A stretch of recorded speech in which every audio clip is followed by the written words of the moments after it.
इस सरकार में रोजगार उनके मैनिफेस्टो में नहीं है तो रोजगार कहाँ से देंगे। उनके मैनिफेस्टो में आज तक रोजगार नहीं आया है।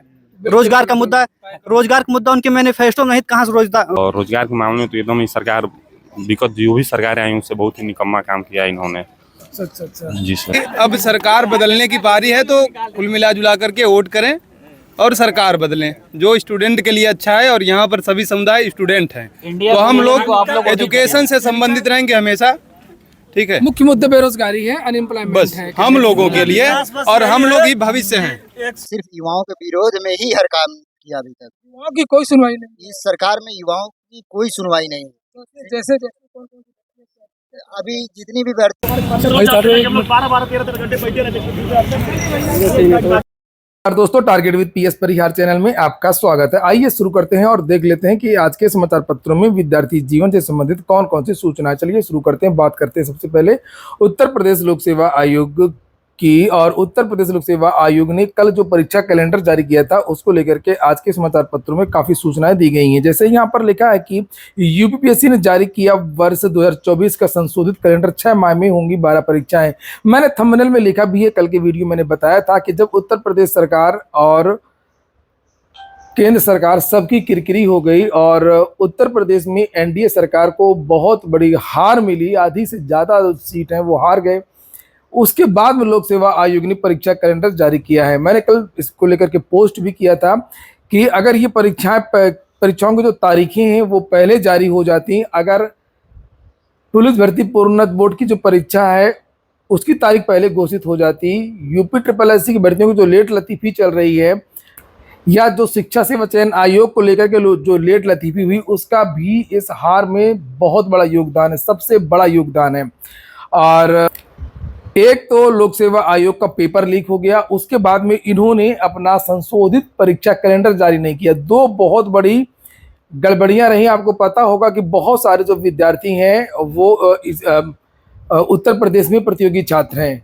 20 लाख के आसपास जो है वो ओटीआर हुए हैं यूपीएससी की वेबसाइट में, आप लोग जाकर के देख सकते हैं। तो 20 लाख ओटीआर का मतलब होता है 20 लाख परिवार। एक परिवार में 5 लोग तो कम से कम 1 करोड़ जो लोग हैं वो उत्तर प्रदेश के इससे प्रभावित हुए। इसी तरीके से पुलिस भर्ती प्रोन्नत बोर्ड में 50 लाख विद्यार्थियों ने आवेदन किया था। समझ लीजिए कितने विद्यार्थी प्रभावित हुए होंगे।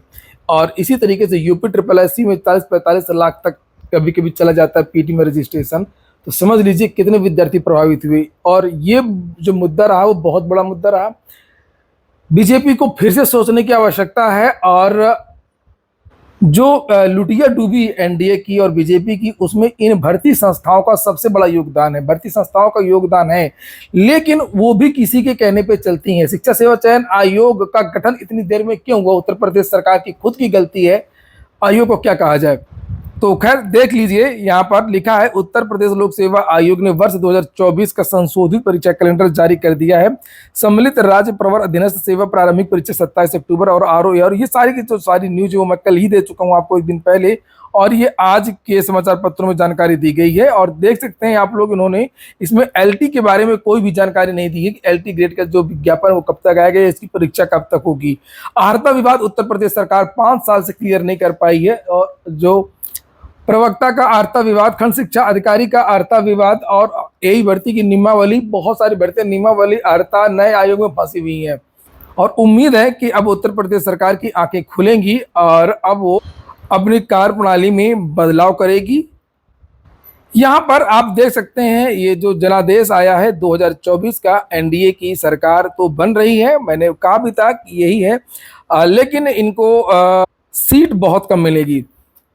लेकिन यहाँ पर जो लोग जीते हैं या हारे हैं उसका कारण लिखा है जिसे देखने की आवश्यकता है। यहाँ पर आप देख सकते हैं गाजियाबाद अतुल गर्ग की शानदार जीत कोई है।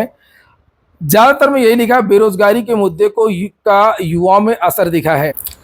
यहाँ पर कैराना के मामले में लिखा है इकरा को मिला दलितों को साथ, और नीचे यहाँ पर लिखा प्रमुख मुद्दे बेरोजगारी के मुद्दे का युवाओं में असर दिखा। देखिए यहाँ पर भी लिखा हुआ है। और एक और है, यहाँ पर भी बेरोजगारी के मुद्दे की बात की गई है। बेरोजगारी का जो मुद्दा है वो विपक्ष की तरीके से आक्रामक तरीके से उठाया गया था। 30 लाख भर्तियों की बात की गई थी, दे पाते या नहीं दे पाते, किस तरीके से दे पाते, वो अलग बात है। लेकिन मेन बात ये है कि आखिरकार इस मुद्दे को कम से कम विपक्ष ने उठाया और उसका यहाँ पर फायदा भी देखने को मिला। अब आगे चलकर युवाओं की उपेक्षा करना सभी राजनीतिक पार्टियों को भारी पड़ेगा, ये युवाओं ने यहाँ पर ये दिखा दिया है। और प्रयागराज में बहुत सारे छात्र आंदोलन हुए, आपने देखा भी होगा।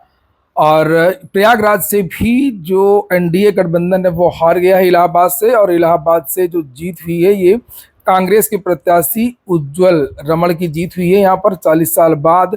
और हार जीत का प्रमुख कारण यहाँ पर देखिए लिखा हुआ है, बेरोजगारी महंगाई के मुद्दे पर युवाओं ने कांग्रेस का साथ दिया है।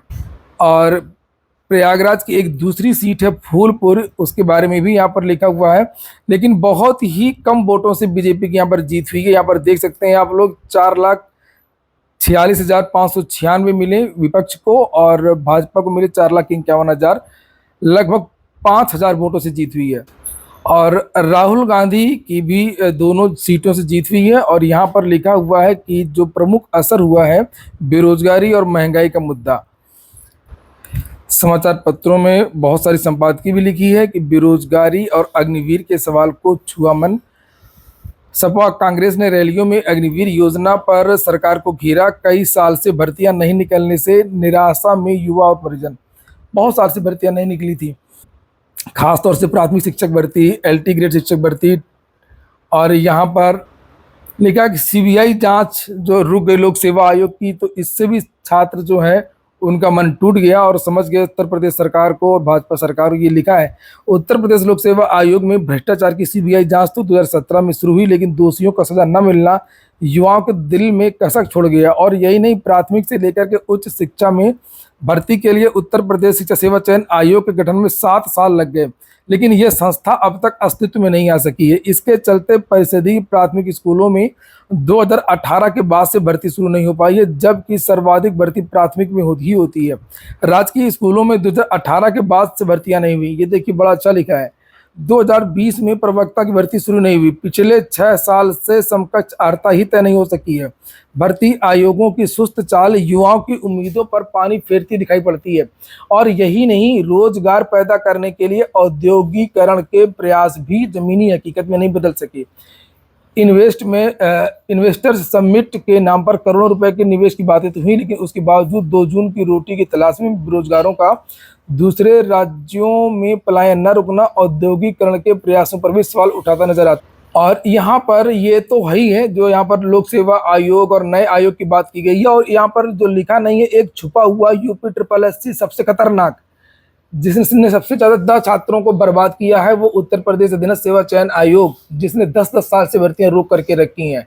पीटी 2022, 2023 की कोई परीक्षा नहीं हो पाई है, 2021 की भी भर्तियां कंप्लीट नहीं हो पाई हैं, 2016-17 तक की भर्तियां कंप्लीट नहीं हो पाई हैं।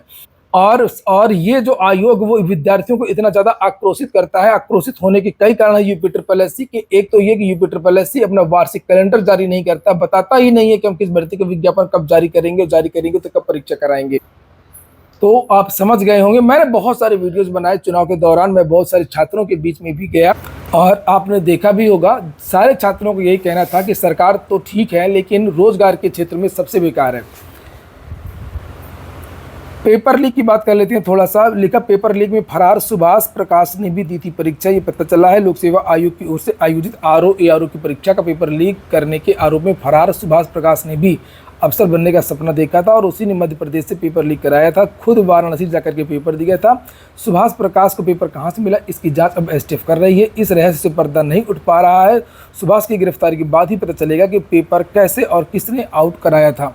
RO-ARO का जो पेपर है वो 2 जगह से लीक हुआ था, STF लाल प्रताप सिंह ने बताया। और लिखा है कि RO-ARO का पेपर लीक एक तो बिशप जॉनसन गर्ल्स विंग से लीक हुआ, जिसके आरोपी शरद, स्कूल का कर्मचारी अर्पित और कमलेश पाल को जेल भेज दिया गया है। 11 फरवरी को आयोजित पेपर शुरू होने से पहले इन दोनों आरोपियों ने पेपर मिलकर के पेपर लीक किया था, और लेकिन इससे 2 दिन पहले भी RO-ARO का पेपर मार्केट में आ गया था। मिर्जा निवासी राजीव नयन मिश्रा ने भोपाल से पेपर आउट कराया था और STF ने जब राजीव नयन को पकड़ा तो उसने कहा कि भोपाल में रहने वाले सुभाष प्रकाश ने उसे पेपर व्हाट्सएप पर दिया था। मूलतः बिहार का सुभाष ने भोपाल में अपना ठिकाना बनाया था। वह राजीव नयन के साथ मिलकर के एडमिशन कराने का धंधा कर रहा था। इसका खुलासा होने के बाद से सुभाष प्रकाश फरार है। लिखा है कि परीक्षा केंद्रों पर आरओ का जो पेपर है वो 11 फरवरी को पहुंचा था, जबकि सुभाष को 10 फरवरी को ही पेपर मिल गया था। और आज से आचार संहिता जो है वो समाप्त होगी और आज के बाद परीक्षाएं शुरू होंगी। और यहाँ पर लिखा है कि यूपी बिहार के 56 केंद्रों पर जेईई भर्ती की परीक्षा आज से कर्मचारी चयन आयोग की जूनियर इंजीनियर, सिविल, मैकेनिकल और इलेक्ट्रिकल के 968 पदों पर भर्ती के लिए कंप्यूटर आधारित ऑनलाइन परीक्षा यूपी बिहार के 56 केंद्रों पर आज से शुरू हो रही है। और हार जीत के बारे में बहुत सारा विश्लेषण पेपर में लिखा है। जैसे लिखा, टिकट बंटवारा बना भाजपा की हार का बना कारण। यहाँ ये भी बात सही है। अब ये भी एक वो था कि कोई भी लड़ जाए मोदी जी के नाम पर तो जीत जाएगा, ये कॉन्फिडेंस था। बेरोजगारी और रोजगार तो मुद्दा था ही, लेकिन टिकट वितरण भी एक बड़ा कारण था। नीट यूजी का परिणाम घोषित कर दिया गया है और 56 अभ्यर्थियों ने टॉप किया है, जिनके 99.99% हैं। ये देखिए लिखा हुआ है।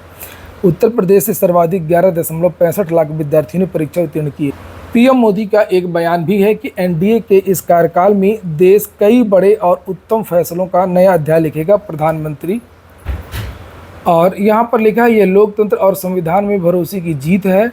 हर भारतीय को हमारी चुनाव प्रणाली और उसकी विश्वसनीयता पर गर्व है। 1962 के बाद पहली बार कोई सरकार लगातार तीसरी बार सत्ता में आई है। ठीक उसी तरह पेपर बटाए, ठीक है। पेपर राशन हम लोग खरीद लेंगे, राशन हम लोग खरीद लेंगे। जब हम नौकरी पा जाएंगे तो मुझे उनके राशन की जरूरत नहीं है। ये राशन की तरह पेपर बांटना केवल बंद करें, और जब तक ये पेपर जो आउट हुआ है उसको कैंसिल नहीं करेंगे। तो ठीक है दोस्तों, ये हो गया आज का वीडियो। आपको अच्छा लगा, आपके काम को तो लाइक अवश्य कर दें। पूरा वीडियो सुनने के लिए बहुत बहुत धन्यवाद।